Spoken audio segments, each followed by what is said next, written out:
Well, guys, it happened. Trump's third coup attempt against Venezuela has succeeded. It took a few years, but they finally made regime change in Venezuela happen. And if you've been watching some of our content here, then this would be no surprise to you.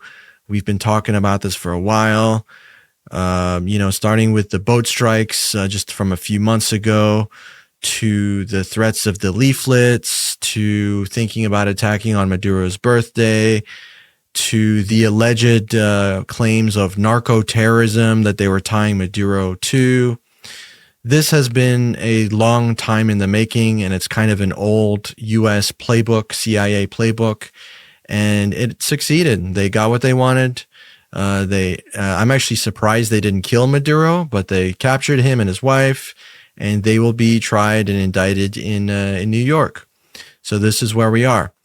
So Trump gave a press briefing today, and what we want to do is break down at least 9 insane lies that he said during this press briefing. So we're going to do that now. I want to thank the men and women of our military who achieved such an extraordinary success overnight with breathtaking speed, power, precision, and competence. You rarely see anything like it. You've seen some raids in this country that didn't go so well. They were an embarrassment. If you look back to Afghanistan, or if you look back to the Jimmy Carter days, they were different days. We're a respected country again, like never before. Trump went back all the way to the Jimmy Carter days of 50-something years ago, but failed to bring up his own failed coup attempts against Venezuela. In 2019, it was the whole Juan Guaido situation where the U.S. tried to install this interim president who had never participated in an election in Venezuela ever. He had never won a single vote. The U.S. under President Donald Trump in his first term tried to install Juan Guaido. Absolute fail. Everyone laughed and thought it was the joke that it was. Then a few months later, in the following year in 2020, they tried again a more covert operation called Operation Gideon that was so horrendously conducted that people called it the Bay of Piglets in reference to the old Bay of Pigs episode in Cuba. That was another huge failed historical event in U.S. history. So just really funny that Trump absolutely would neglect mentioning those things. But even besides that, so many events have occurred since Jimmy Carter that he could have referenced, but he just mentioned Afghanistan and then he rewinds 50 plus years. Just absurdity. You're absolutely right, Emmanuel. And let's not also forget Iraq as well. Iraq is like a huge disaster for our country when it comes to military campaigns. And the irony here, the ultimate irony, is that they repeated a lot of the same Iraq talking points. So this war that we're in with Venezuela now, I don't see how you can't call it a war at this point. To me, it mirrors Iraq like very heavily. There's definitely some differences with it, but the fact that we're saying, we're literally calling the drugs weapons of mass destructions, it's more to kind of mirror that same operation. And Iraq was a colossal failure, no matter who you talk to. So for Trump to, again, as you mentioned, just gloss over that, I think is pretty telling. You know, we've knocked out 97% of the drugs coming in by sea. 90%. Each boat kills on average 25,000 people. We knocked out 97%. And those drugs mostly come from a place called Venezuela. Patently false. Most drugs come from Colombia, Mexico, and Ecuador. Those are the top 3 countries in Central and South America that reach the U.S. from by sea and by land with drugs. Venezuela is minuscule. About 5 to 8% of the drug trade it originates from Venezuela. One of the lowest percentages of all drugs that come into the U.S. So this whole notion and narrative that they've been pushing about drugs is absolutely ridiculous. And not only that, but when you take into account that he's also pardoning Honduran drug kingpins, this clearly isn't about drugs. And to say that by blowing up each boat, you're saving 25,000 lives, that's like a purely, that number is just grabbed out of thin air. There's zero supporting evidence of that. There's not even much evidence that there's even drugs on these boats that they were striking. So, yeah, once again, Trump's kind of building and pushing this narrative and just repeating, misinformation.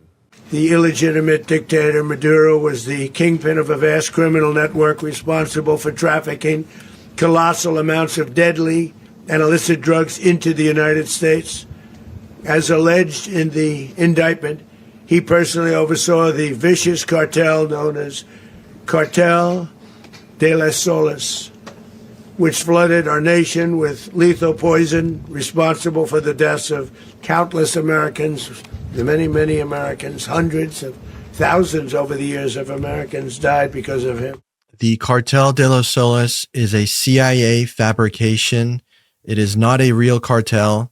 It was created by the CIA in the 90s, and it was quickly put away until it was revived later on by Bill Barr under Donald Trump to indict Maduro under that fake cartel that the CIA fabricated.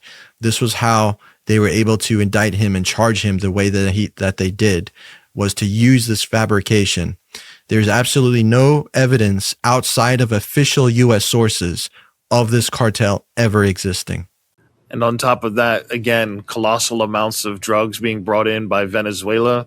So I guess 400 tons, which is what that Honduran president whom he pardoned brought in. I guess that's not a colossal amount. And if it's all about the dangers of cartels with this Cartel de los Soles, what about the Sinaloan cartels or the Colombian cartels? So why aren't we in Mexico or Colombia right now?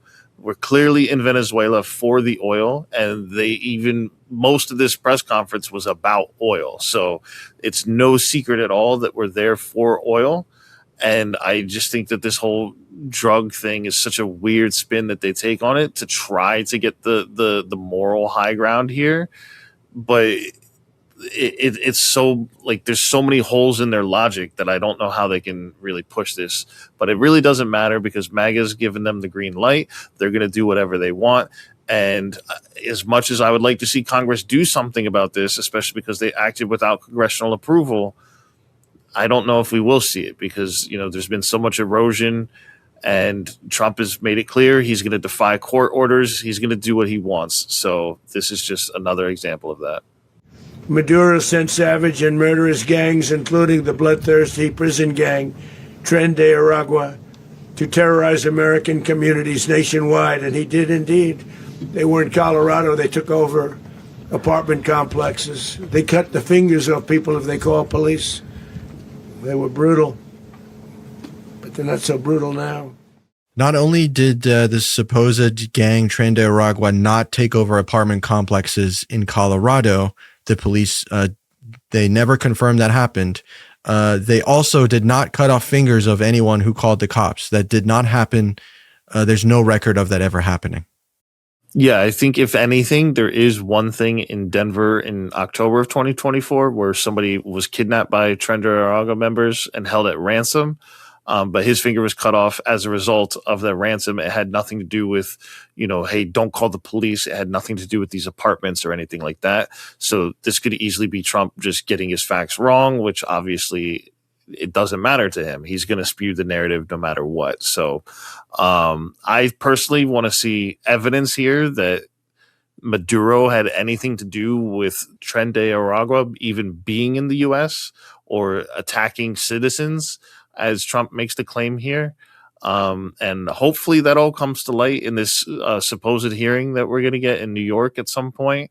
But I want to see proof that, that there's any ties, because if they're going to link him to the Cartel de los Soles and they're linking him to Tren de Aragua, there should hopefully be plenty of evidence to support this and to show that this is the man making these decisions.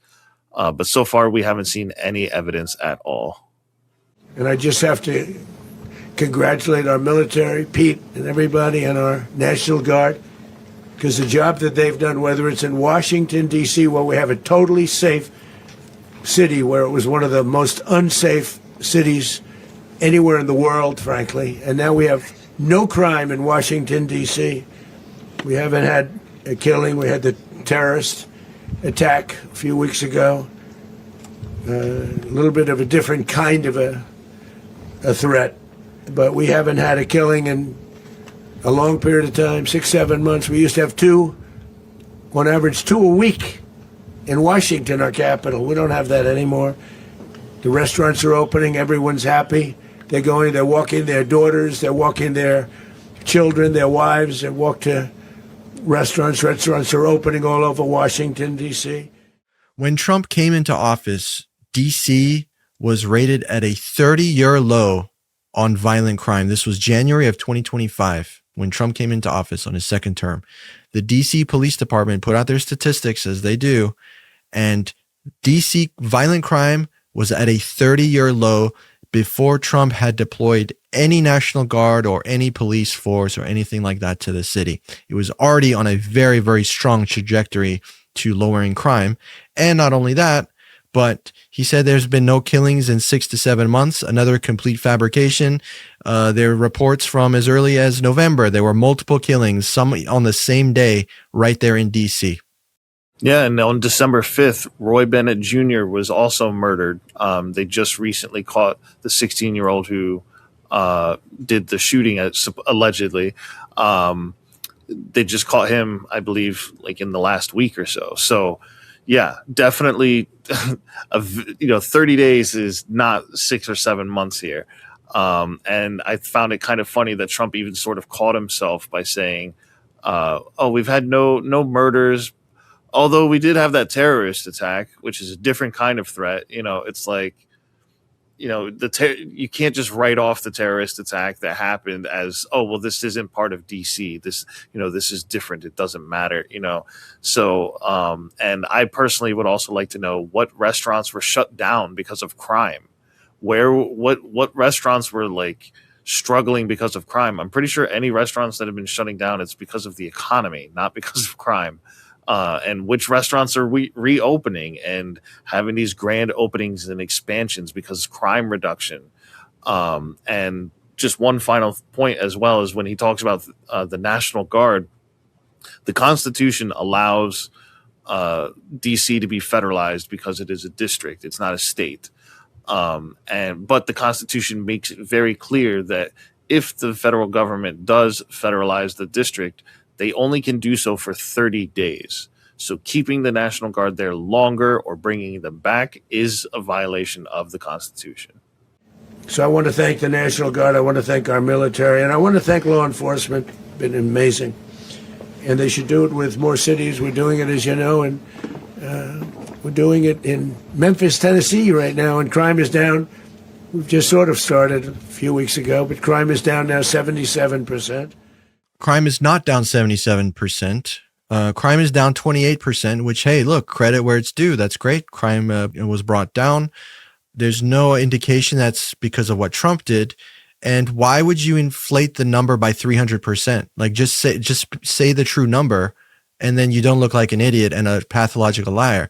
The 77% is a complete fabrication. The actual number out of Memphis is 28% reduction, which is still a good number. Like, why would you need to inflate that? We also helped, as you know, in Chicago. Then crime went down a little bit there. We did a very small help because we had no working ability with the governor. The governor was a disaster and the mayor was a disaster, but it knocked down crime. But we're pulling out of there. When they need us, we'll know. You'll know. You'll be writing about it. And likewise, Los Angeles, where we saved Los Angeles early on, where the head of the police department made a statement that if the federal government didn't come in, we would have lost Los Angeles. That's long after the fires. That's when they had the riots in Los Angeles. We did a great job. Got no credit for it whatsoever, but that's okay. It doesn't matter. We don't need the credit. But we'll be pulling out when they need us. They'll call, or we'll go back if we have to. We'll go back. But we did a great job in various cities. The reason Trump is withdrawing the National Guard from these cities is because the Supreme Court has ordered him to. It's not because he didn't have a quote working ability with the governor or the mayor or any of that stuff. It's because what he's doing is illegal, and the Supreme Court has upheld the law.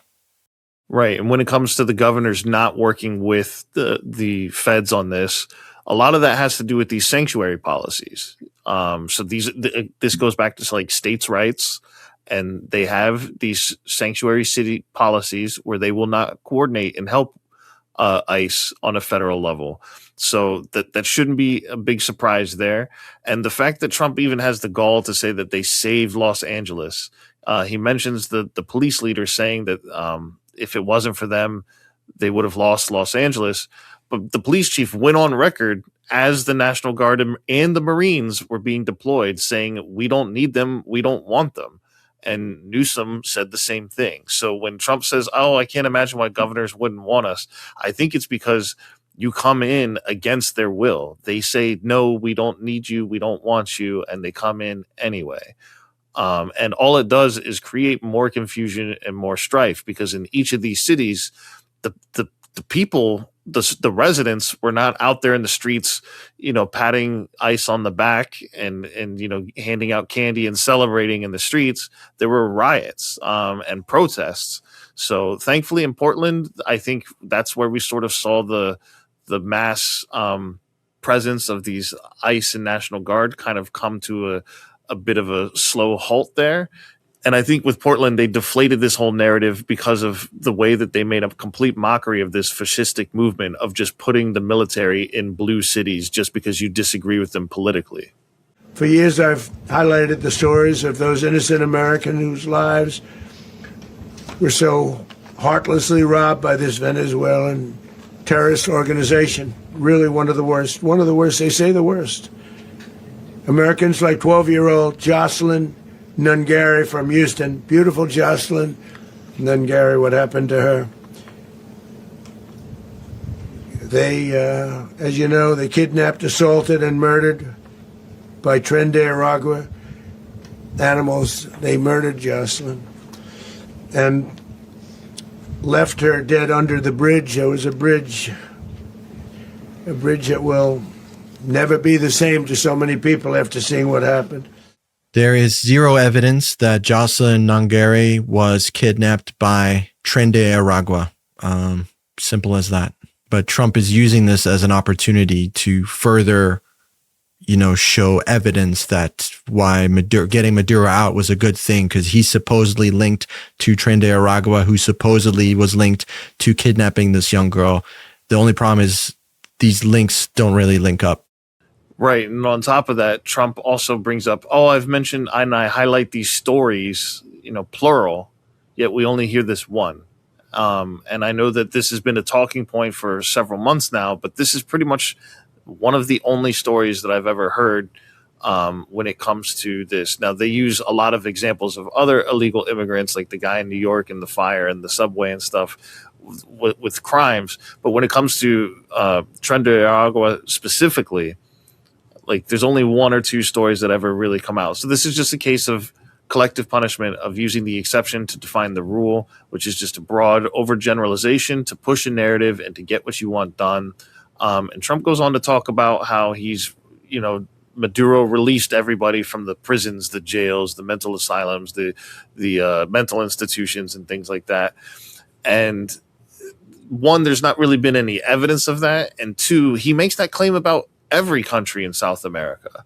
So this is just, again, narrative building, narrative construction, and just, saying whatever he wants to say and getting away with it.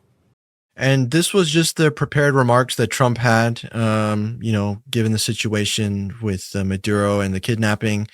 But then later on, there's a Q&A session, and Trump kept on going with lies, fabrications, exaggerations, and I'll just give you a few of them.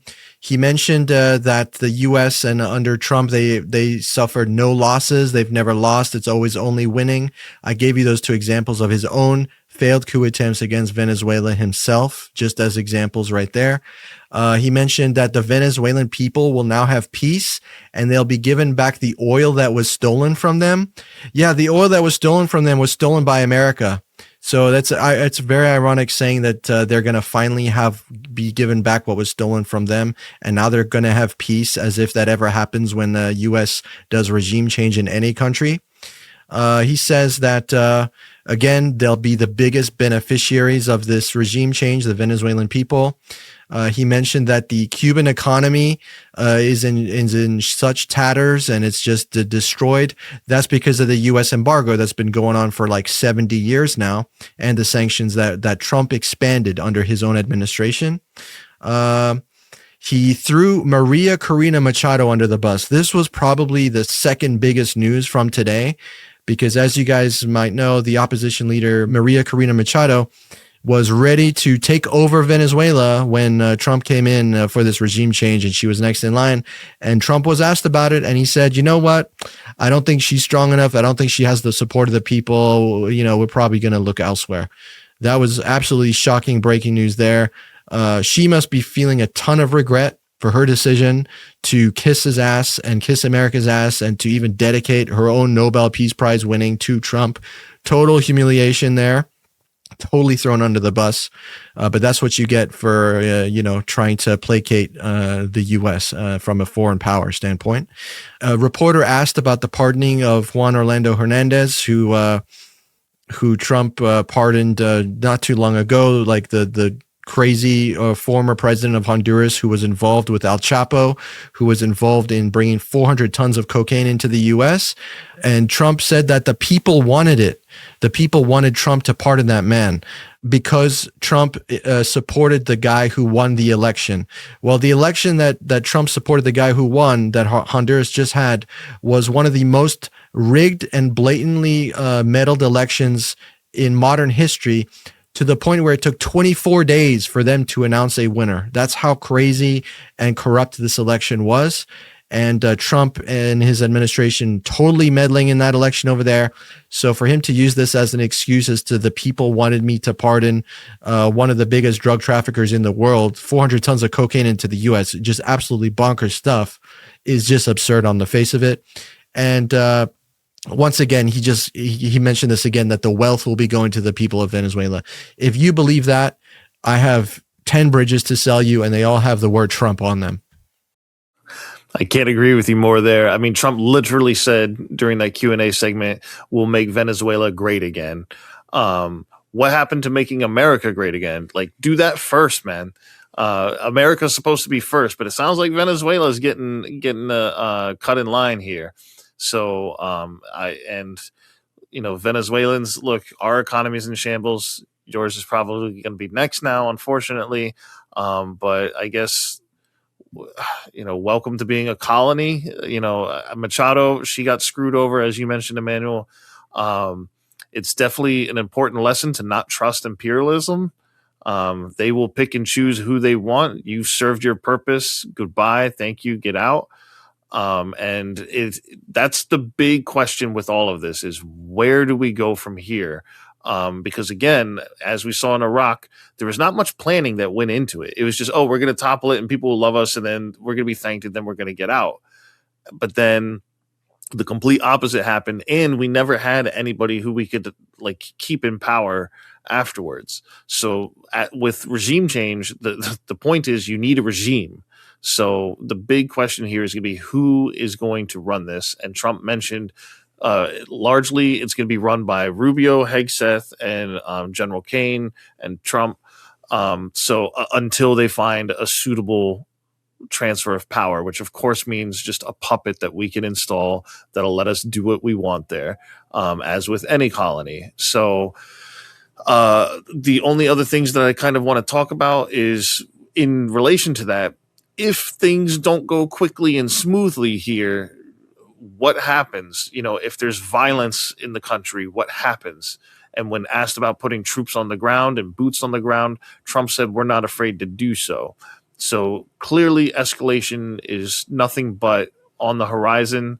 And hopefully things can kind of settle down. Hopefully there can be some return to normalcy, but I obviously don't think it's going to happen anytime soon. As Trump said, we are there to stay. Who knows how long we're going to stay there? My assumption is we're going to get a good lion's share of that oil before we leave. If we leave, probably the only way that we're ever going to leave is if Venezuela kicks us out again. But of course, that means, undermining, and or overthrowing the colonizer. So this isn't looking good, Emmanuel. I'm not crazy about this start to the new year. I don't know about you, but Trump told me, hey, we're all about peace and peace on earth for 2026, and it hasn't even been 72 hours, and we're in pure chaos. Look, the peace president, he's bombed Nigeria, Somalia, Yemen, Iran, Syria, Venezuela, funded the genocide in Gaza. That's 7 countries, all in his second term. He's threatened Greenland, he's threatened Panama, he's threatened Mexico, and he threatened Canada. When are people going to realize that this is the biggest con man to ever be elected to the office, the biggest liar? I mean, what more evidence do we need? I mean, Venezuela was bombed and has been getting bombed, if you count the boats off the coast, for months now, since September. For him to call himself the peace president is absolutely insane. His ceasefire deals, supposedly that he brokered, almost all of them BS, and also like not holding up, to the point where he even mentioned himself Thailand and Cambodia had to come back for a second try because the first one fell through. Just admitting his own failures. Look, guys, if you cannot see now that you're being gaslit by the biggest gaslighter in all of U.S. politics, I don't know what to tell you. But we're going to be covering and monitoring this story very closely, because it sure as hell ain't going to go anywhere anytime soon. I hope that the worst case does not play out and a civil war or something to that effect breaks out in Venezuela. But we'll have to see, and we'll keep you guys posted on all the latest.